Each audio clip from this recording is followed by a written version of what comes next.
एक बार की बात है, किसी यूखरिस्तीय समारोह के दौरान एक व्यक्ति पुरोहित के पीछे पीछे उनकी प्रार्थनाओं को दोहरा रहा था।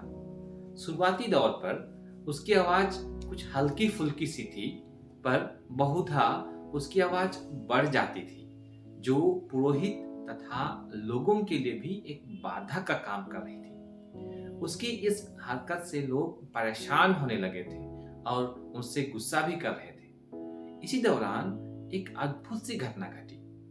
जब पुरोहित ने शांति की अभिवादन की घोषणा की, एक महिला ने उस व्यक्ति की ओर अपना हाथ बढ़ाया और उसे शांति का अभिवादन किया। ऐसा देखकर अन्य लोगों ने भी उसकी ओर अपना हाथ बढ़ाया और उसे शांति का अभिवादन किया। इस तरह लोगों का अभिवादन पाकर वह व्यक्ति अपनी आंसू रोक नहीं पा रहा था। जब वह पुनः अपने स्थान पर बैठा, एक छोटी बच्ची उसकी गोद पर जाकर बैठ गई। उसके लिए ये और ही आश्चर्यजनक बात थी। इस तरह कहा जा सकता है कि यूखरिस्तीय समारोह में भाग लेने वाले ये लोग न केवल यूखरिस्तीय समारोह में सहभागी हो रहे थे, बल्कि वे ईश्वर की दया, शांति को अनुभव कर उसके प्रचार में भी सहभागी हो रहे थे, जिन्होंने न केवल उस व्यक्ति की हरकतों को माफ किया, बल्कि उसे अपना प्रेम भी दर्शाया। ख्रिस्त में मेरे प्यारे भाइयों और बहनों, सबों को जय यीशु। स्तोत्र ग्रंथ अध्याय 3 पद संख्याएं 35 कहता है, प्रभु को धार्मिकता और न्याय प्रिय है, पृथ्वी उसकी सत्य प्रतिज्ञता से परिपूर्ण है। यह संसार अद्भुत रूप से ईश्वर की गुणवत्ता और उनकी सारी अच्छाइयों को बयां करता है। जहां बहुत सारी अच्छी घटनाएं घटती है, पौधे फसल उगाते हैं, हम उससे अपना आहार ग्रहण करते, गर्मी में ठंडी हवा हमें राहत भी पहुंचाती है।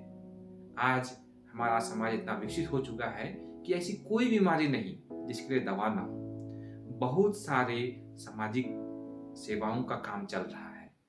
विभिन्न प्रकार के असंवैधानिक कार्यों का भी अंत हो रहा है। दुश्मन लोग समाप्त हो रहे हैं, समाप्त होकर अपनी दुश्मनी समाप्त करके लोग एक हो रहे हैं। हम लोग एक दूसरे को क्षमा कर पा रहे हैं और लोग एक दूसरे के लिए प्रार्थना करने को भी तैयार हैं।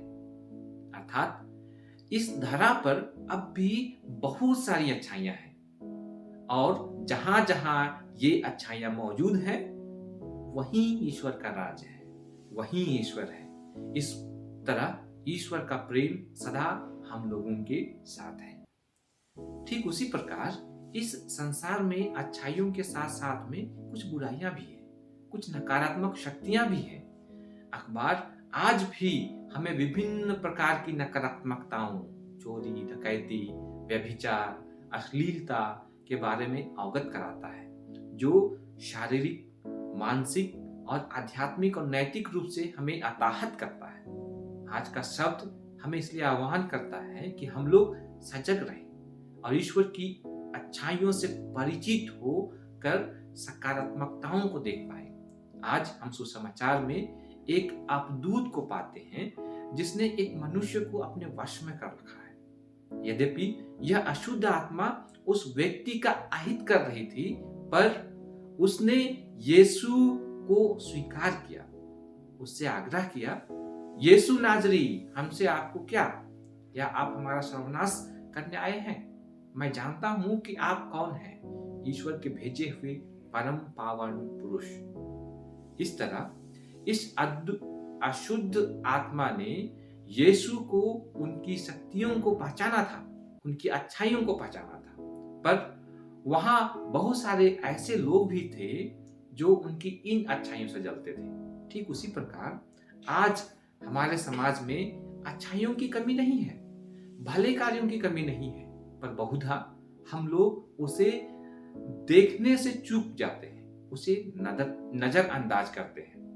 मानवीय प्रवृत्ति होने के कारण दूसरों के उत्थान से हमें जलन होती है। हम दूसरों को आगे बढ़ने देना नहीं चाहते। इसलिए आज का दूसरा पाठ हमें सारी क्षणिक चिंताओं से ऊपर उठकर अपने आप को प्रभु के लिए समर्पित करने की सलाह देता है, ताकि हम लोग अपनी आध्यात्मिक भलाई और उत्थान पर कार्य कर अच्छाइयों और सकारात्मकताओं को प्राथमिकता दे सकें।